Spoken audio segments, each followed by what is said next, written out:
Digital పేమెంట్సే లేవంట కదా, మద్యం అమ్మే దుకాణాలలో అసలు క్యాష్ తప్పితే ఇంకా ఏమీ తీసుకోరంట కదా అని. ఎలా ఉందన్నా అని అడిగాను. ఆ అన్న చెప్పాడు, అమ్మా అందరూ లిక్కర్ షాపుకి వెళ్తారు, లిక్కర్ బాటిల్ కొనుక్కుంటారు, కొనుక్కొని వచ్చేటప్పుడు తిట్టుకుంటూ తిట్టుకుంటూ తిట్టుకుంటూ వస్తారు, ఇదేరమ్మా రోజు జరుగుతున్నది ఇదే అని చెప్పారు. ఎందుకన్నా ఎందుకు తిట్టుకుంటున్నారు అని అడిగా. ఆయన చెప్పాడు, అమ్మా మన ఆంధ్ర రాష్ట్రంలో ఏ బ్రాండ్లు దొరకవు తల్లి, ఒక బూమ్ బూమ్ అంట.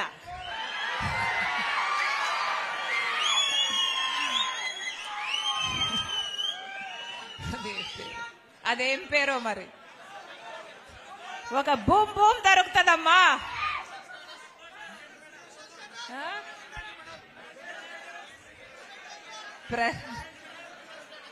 స్పెషల్ స్టేటస్, స్పెషల్ స్టేటస్ అని కూడా ఒక బ్రాండ్ దొరుకుతుందట.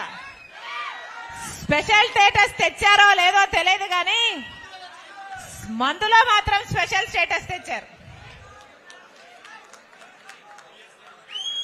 ఇలా కొన్ని బ్రాండ్లు తప్పితే ఇక్కడ ఏవి దొరకవమ్మా, అది కూడా క్వాలిటీయే ఉండదు, నాసిరికం, కల్తీ మొత్తం. అసలు తాగితే ఎవరు తాగినా కూడా అమ్మా ఇది ఎవరి కూడా నచ్చని విషయము, అందుకే తిట్టుకుంటూ ఉంటారమ్మా అని చెప్పాడు.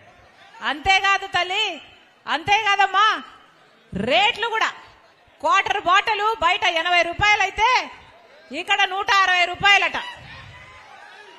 ఇది ఎక్కడ అన్యాయం అమ్మా?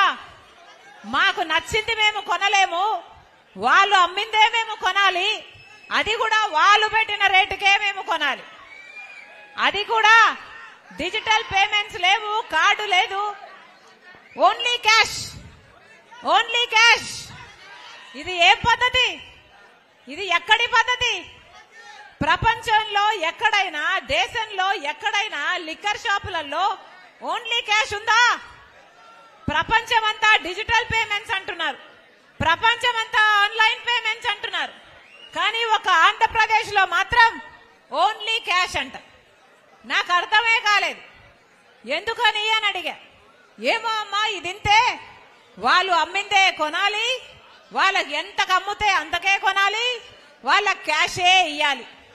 ఈ తల్లి అందుకే ప్రతిరోజు ప్రతి ఒక్కడు కొంటాడు, కానీ తిట్టుకుంటూ తిట్టుకుంటూ కొంటాడు, తిట్టుకుంటూ తిట్టుకుంటూ తాగుతాడు. ప్రభుత్వాన్ని తిట్టిపోస్తున్నారని చెప్పాడు. ఇది ఎక్కడ పద్ధతి?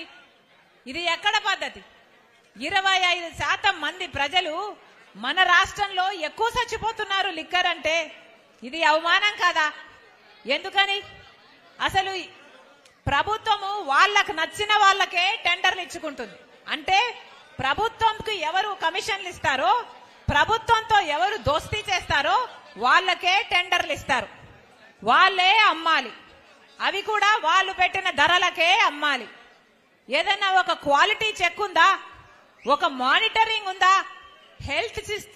హెల్త్ పాడైపోతుంది, ఆరోగ్యం పాడైపోతుంది, జనాలు చచ్చిపోతున్నారు అన్నా కూడా ఏ యాక్షన్ లేదు, ఈ పద్ధతి మారదు. మరి ఇది ఎక్కడ పద్ధతి? ఇది ఎక్కడ పద్ధతి? మద్యం అమ్ముతున్నారు, మద్యంలో అసలు ఎంత సరుకు అమ్ముతున్నారు, ప్రభుత్వానికి ఎంత వస్తుంది, రిసీట్ సిస్టమ్ ఎందుకు లేదు, ఇవి ఏవైనా అడుగుతున్నారా? స్టేట్ గవర్నమెంట్ కి ట్యాక్స్ ఎంత వస్తుంది, సెంట్రల్ గవర్నమెంట్ కు ఎంత వెళ్ళాలి, ఎంత వెళ్తుంది, ఏదైనా విజిలెన్స్ ఉందా, ఏదైనా ఆడిట్ ఉందా, ఎవరైనా ఏమైనా పట్టించుకుంటున్నారా?